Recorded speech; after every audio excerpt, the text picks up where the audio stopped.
après Elden Ring le jeu, Elden Ring le DLC et Elden Ring Night Rain, voici la nouvelle annonce concernant cette licence, Elden Ring le film. Oui. Bonjour la team, j'espère que vous allez bien. Aujourd'hui les amis, on va revenir sur cette annonce très surprenante. Première réaction de ma part, ayant joué au jeu, puis au DLC et très prochainement à Elden Ring Night Rain qui va sortir fin mai. Comment ils vont faire tenir un lore qui demande plusieurs dizaines d'heures d'errement, de farm et de découverte sur un film de 2 heures, voire 3 heures grand max. Alors, pour les personnes qui n'ont pas joué au jeu vidéo Elden Ring, dommage.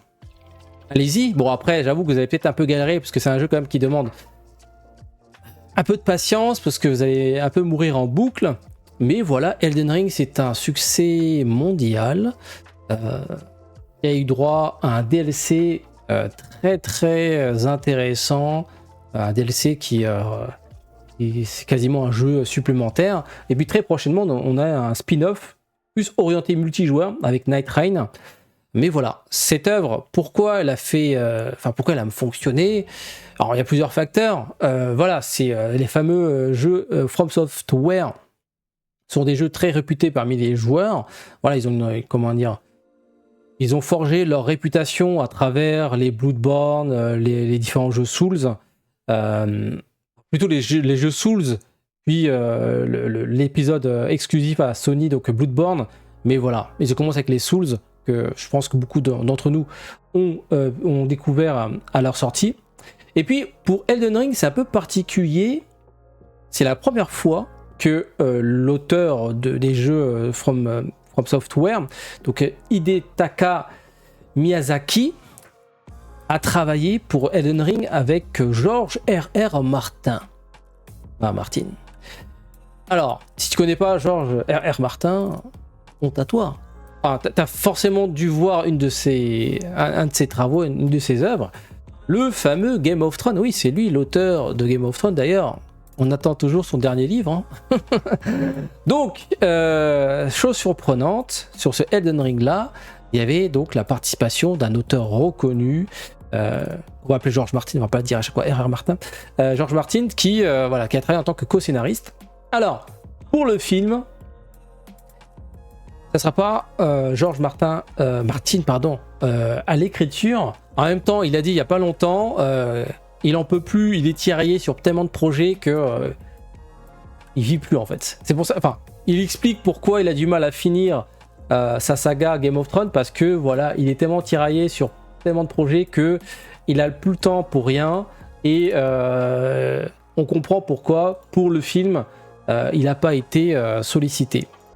Alors ce film sur Elden Ring a été confié à Alex Garland qui a travaillé notamment sur des œuvres assez connues mondialement, notamment les 28 jours plus tard en tant que scénariste et réalisé par Danny Boyle. Il a aussi travaillé sur 28 ans plus tard en tant que scénariste qui sort là en 2025. Toujours réalisé par Danny Boyle. En tant que réalisateur, il a réalisé des films, bon, j'avoue, un peu moins connus, mais voilà, il est surtout connu pour son travail en tant que scénariste. Donc, on va voir ce que ça donne. Et la production est confiée à A24, qui a travaillé principalement sur des séries. Des succès comme Euphoria, ou Acharné, des moins succès comme The Idol. Donc voilà, ils ont plus une expérience en série. C'est pour ça que je trouve ça un peu surprenant d'avoir annoncé un film. Parce que ça tient pas dans un film Elden Ring. Ou sinon plusieurs films. Mais bon, ça revient à faire une série en fait. C'est ça le truc. Le lore d'Elden Ring est extrêmement vaste. Je vois pas comment ils vont raconter tout ce qu'il y a à raconter sur 2 heures de film. Je vois pas. Vraiment, ils vont devoir vraiment aller à l'essentiel. Parce qu'en fait, ce qui est intéressant avec Elden Ring, c'est que l'histoire, en fait, c'est toi qui dois la chercher. Déplaces dans des zones, dans diverses zones, tu découvres tu rencontres des personnages, tu découvres des histoires autour de ces personnages, autour des lieux, et tout ça est connecté à travers un fil conducteur. Justement, retirer tous ces éléments-là, ça revient à retirer l'essence même, l'intérêt même d'Elden Ring. Elden Ring, si c'était juste une ligne droite, un personnage qui va de un point A à un point B, évidemment, ça devient beaucoup moins intéressant. Donc, je ne sais pas comment ils vont faire. Mais en tout cas, pour les gens qui ont joué aux jeux vidéo, c'est des questions qu'ils se posent. Enfin, en tout cas, je me pose cette question. Comment c'est possible de pouvoir faire tenir tout ça, tout ce lore, toutes ces histoires, toutes ces tragédies en 2 heures de film? Ça aurait été vraiment plus intéressant de faire une série sur plusieurs saisons, un peu comme The Last of Us. Tu vois, The Last of Us aurait sorti en film. Je pense que c'est pareil, les gens n'auraient pas compris le format. Donc je sais pas. Sur le papier, je dis oui, une adaptation live, parce qu'en même temps, voilà, c'est très cinématographique. Enfin, la narration, bah évidemment, par moments, ça fait penser un peu à Game of Thrones, parce que bon, on retrouve l'auteur de Game of Thrones avec ses tragédies, ses histoires de familles qui se déchirent pour plein de raisons, succession, argent, fame, notoriété, et donc voilà, on retrouve un peu la patte de George Martin. Mais voilà, surprenant qu'il soit pas co-scénariste sur l'œuvre. Donc voilà, je sais pas si c'est rassurant. Après, il peut être présent en tant que superviseur du scénario ou consultant, parce que pour l'instant on a juste l'annonce par rapport au scénariste et réalisateur, donc Alex Garland, qui pour moi a plus d'expérience en tant que scénariste que de réalisateur.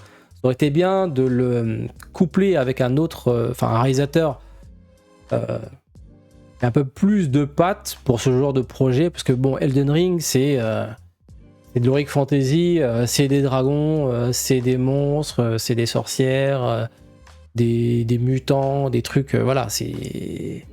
Le lore est très vaste, hein.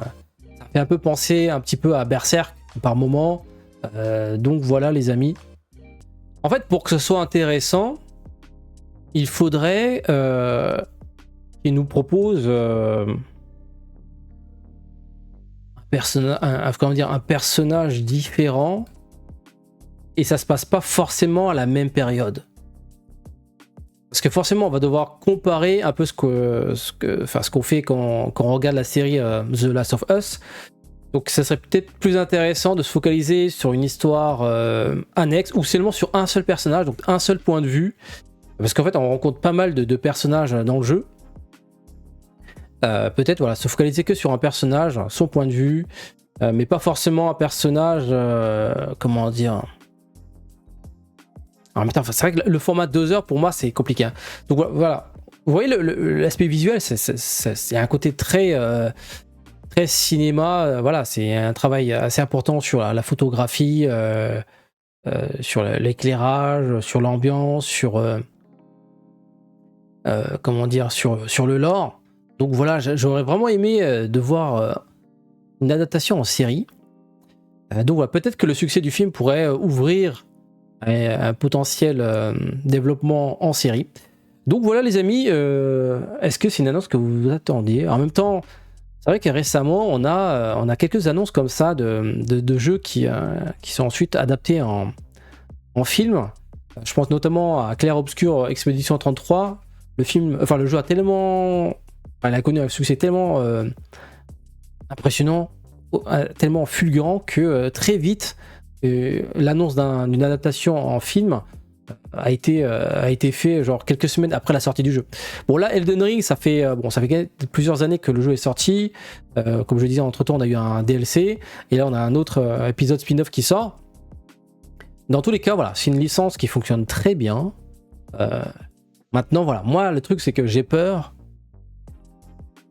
que le film ne fait que survoler le lore d'Elden Ring. Quand tu vois ça, tu dis mais comment ça peut tenir en 2 heures, tu vois. Voilà. Bon, en tout cas les amis, on va en bouffer du Elden Ring. Hein. Dites-moi ce que vous en pensez de cette annonce.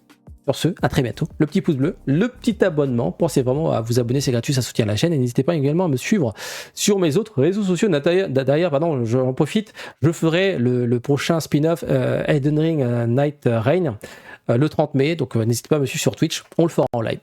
Sur ce, à très bientôt pour d'autres vidéos. Ciao, ciao.